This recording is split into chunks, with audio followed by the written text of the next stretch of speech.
Hello friends, welcome to home food recipes. આજે આપણે એકદમ નેચરલ રીતે જાંબુનું જ્યુસ ઘરે કેવી રીતે બનાવવું એ જોઈશું. આ જાંબુનું જ્યુસ નાના મોટા દરેક જણ માટે ખૂબ જ ફાયદાકારક હોય છે અને જો તમને ડાયાબિટીસ હોય તો સિઝનમાં તમારે રોજ એક ગ્લાસ ફ્રેશ જાંબુનું જ્યુસ બનાવીને ચોક્કસ પીવું જોઈએ. ડાયાબિટીક પેશન્ટ માટે આ જ્યુસ ખૂબ જ ફાયદાકારક હોય છે અને આ જ્યુસ બનાવવામાં ફક્ત 5 થી 7 જ મિનિટ લાગે છે અને પીવામાં પણ એકદમ ટેસ્ટી હોય છે. તો ચાલો જાંબુનું જ્યુસ બનાવવાનું શરૂ કરીએ. સૌથી પહેલાં તો અહીંયા મેં 400 ગ્રામ જાંબુ બરાબર ધોઈને લઈ લીધા છે. હવે આપણે એને આ રીતે કાપીને એના બિયા અલગ કરી લઈશું. તો ચપ્પુની મદદથી આ રીતે બધા જ જાંબુને આપણે કાપી લેવાના છે અને જાંબુ સાઇઝમાં થોડાક મોટા હોય એવા જ ખરીદવા, જેથી એને કાપવામાં સરળતા રહે. અને આ જે આપણે બિયા અલગ કરી રહ્યા છે એને આપણે ફેંકવાના નથી. એને આપણે તડકામાં સુકાવીને એની છાલ કાઢીને મિક્સરમાં ક્રશ કરીને પાવડર બનાવી લેવાનો છે. ડાયાબિટીક પેશન્ટ રોજ 1 ચમચી જાંબુનો પાવડર લે તો એમનું સુગર કંટ્રોલમાં રહે છે. તો કોઈ પણ જાંબુ સડેલું ના હોય એ વાતનું આપણે ધ્યાન રાખવાનું છે અને બાકીના બધા જ જાંબુ આ રીતે કટ કરીને રેડી કરી લેવાના છે.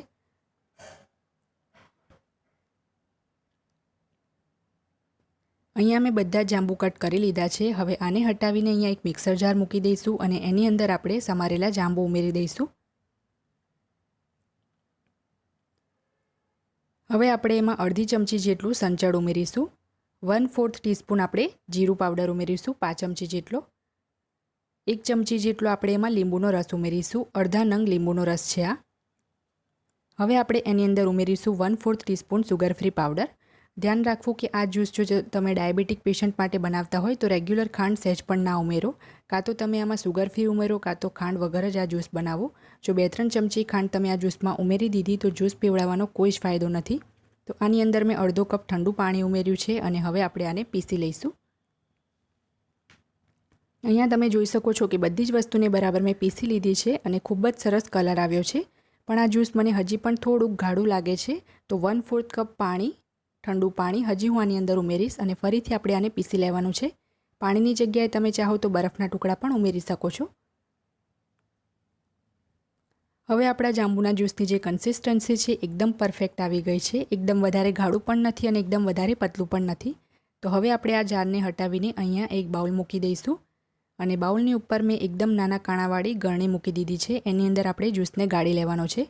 જો તમે ગાળ્યા વગર આ જ્યુસ પીશો તો બધું જ મોઢામાં આવશે અને જ્યુસ બિલકુલ પણ સારું નહીં લાગે. તો એકવાર પીતા પહેલાં એને ગાળી જરૂર લેવાનો છે. તો તમે જોઈ શકો છો કે જે નથી પીસાવ્યું એ બધું જ ગરણીમાં રહી ગયું છે અને નીચે એકદમ સ્મૂથ જ્યુસ બિલકુલ માર્કેટ જેવો રેડી થયો છે. તો આને આપણે કાચના ગ્લાસમાં સર્વ કરી દઈએ. નાના બાળકોને જો તમે જાંબુ ખાવા માટે આપશો તો એ સહેજ પણ નહીં ખાય. તો જો આ રીતે જ્યુસ બનાવીને એને પીવા માટે આપશો તો એ તરત જ પી જશે. તો ફ્રેન્ડ્સ, આપણું નેચરલ જાંબુનું જ્યુસ બનીને તૈયાર છે. મેં એને જીરું પાવડરથી ગાર્નિશ કરી લીધું છે. જો તમને મારી આજની આ રેસીપી પસંદ આવી હોય તો મારા વિડીયોને લાઇક અને શેર કરી ચેનલને સબસ્ક્રાઇબ કરવાનું ના ભૂલતા. સબસ્ક્રાઇબ બટનની બાજુમાં જે બેલ આઇકન છે એને પણ દબાવજો, જેથી તમને મારા દરેક નવા વિડીયોની નોટિફિકેશન મળતી રહે.